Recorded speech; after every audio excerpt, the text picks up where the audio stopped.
Well, the first point is that nature is made up of a whole series of levels of organization. Bem, o primeiro ponto é que a natureza é composta por uma série de níveis de organização.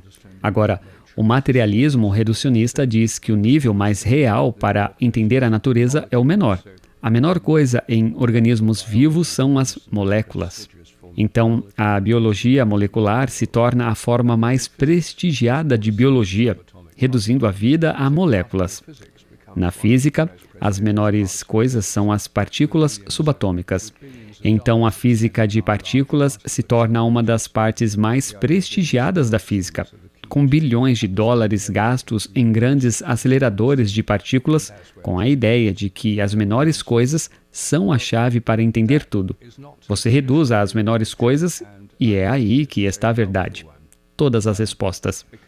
Bem, essa não é uma visão tradicional da natureza e não acho que seja muito útil, porque o que realmente vemos na natureza é uma série de níveis de organização. Partículas subatômicas em núcleos atômicos e elétrons em átomos, átomos em moléculas, moléculas em cristais, e então, na biologia, organelas em células, células em tecidos, tecidos em órgãos, órgãos em organismos, organismos em sociedades de organismos como bandos de pássaros ou colônias de cupins, e então ecossistemas, e então todo o planeta como um organismo vivo, Gaia, e então sistema solar, que acho que é um tipo de organismo vivo na galáxia, que é um organismo gigantesco, e em cada nível há uma totalidade, que é mais do que a soma das partes. E acho que não se consegue entender isso apenas analisando as partes. Não se consegue compreender a natureza de um pássaro e como ele migra matando-o, triturando-o e analisando seu DNA e suas moléculas de proteína, porque tudo o que realmente lhe interessa, a forma do pássaro e seu comportamento, foi destruído. É como tentar entender o plano de um belo edifício demolindo-o e analisando os escombros. Você certamente encontrará moléculas, minerais, o cimento, os tijolos, a madeira e coisas do tipo, mas isso não lhe dirá nada sobre o projeto arquitetônico ou o propósito do edifício. Então, o reducionismo não consegue explicar esses níveis de organização, e é isso que acredito que os campos mórficos fazem. Mórfico está relacionado à forma que em grego é morphe. Então, campos mórficos são os campos que moldam sistemas em todos os níveis de complexidade. Quando uma planta está crescendo, por exemplo, e sua folha está se formando, acredito que exista um campo mórfico para a folha que tem uma espécie de molde invisível ou forma ou padrão da folha que organiza a maneira como as células se desenvolvem para formar aquela folha. Você pode se perguntar, bem, de onde os campos mórficos obtêm essas formas? E o ponto da minha hipótese é que eles as obtêm de uma memória coletiva de folhas anteriores em plantas daquela espécie. Cada espécie e cada tipo de órgão tem um tipo de memória coletiva, e isso é transmitido através do tempo, por um processo que chamo de ressonância mórfica. Basicamente, o que estou dizendo é que cada espécie tem uma memória coletiva que fundamenta sua forma, instintos e comportamento. E, na visão mais ampla, as chamadas leis da natureza são mais como hábitos. Elas não são como um tipo de código napoleônico cósmico que foi todo fixado no momento do Big Bang. Em vez disso, os hábitos da natureza evoluem, e há um tipo de memória na natureza que fundamenta o que acontece.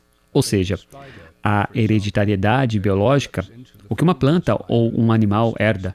Quando uma aranha bebê, por exemplo, se desenvolve na forma de uma aranha e começa a tecer teias para capturar insetos. Mas ela não precisa ser ensinada a capturar insetos e tecer teias. E os pássaros não precisam ser ensinados a construir seus ninhos. Todas essas coisas são instintivas. Eles herdam esses hábitos de comportamento que fazem parte da memória coletiva de sua espécie. Acredito que a hereditariedade biológica envolve genes que permitem aos organismos produzir as proteínas corretas. Os genes tem codificação. O código genético especifica a sequência de aminoácidos nas proteínas e alguns genes ativam ou desativam outros genes. Então, os genes são o que nos permite produzir as proteínas corretas, mas eles não explicam a forma ou o comportamento de um organismo.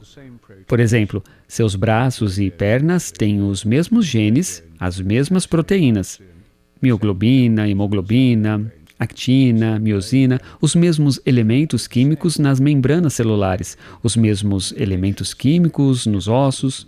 Eles são quimicamente os mesmos. E o DNA, a informação genética, é a mesma, mas possuem formas diferentes. Isso não explica a forma, entende? Da mesma maneira, é possível ter edifícios de formas diferentes, com projetos arquitetônicos diferentes que são construídos com o mesmo tipo de tijolos, cimento e madeira, mas que podem ter formatos diferentes de acordo com o projeto arquitetônico. Não são os materiais de construção que dão a forma ao edifício, é o projeto. Então, acredito que a herança da forma e do instinto depende da ressonância mórfica. E é por isso que o projeto Genoma Humano tem sido uma decepção, porque as pessoas pensavam que, ao sequenciar o genoma de humanos e outras espécies, entenderiam tudo sobre a vida. Acontece que o genoma não explica muito. E quando você procura por predisposição herdada a doenças, por exemplo, ou a tendência hereditária a, digamos, esquizofrenia ou câncer de mama, a genética, os genes das pessoas explicam apenas cerca de 5%, no máximo 10%, da hereditariedade dessas condições. Sabemos que são herdadas, mas o restante da hereditariedade, entre os 10% que os genes explicam e os 90% que são herdados, esses 80% não são explicados pelos genes. E isso é chamado na biologia de problema da hereditariedade ausente. E é um problema porque acreditava-se que os genes explicariam quase tudo, mas o fato é que não explicam. E isso, creio eu, porque a ressonância mórfica está moldando os campos mórficos que fundamentam o desenvolvimento dos organismos e seu comportamento.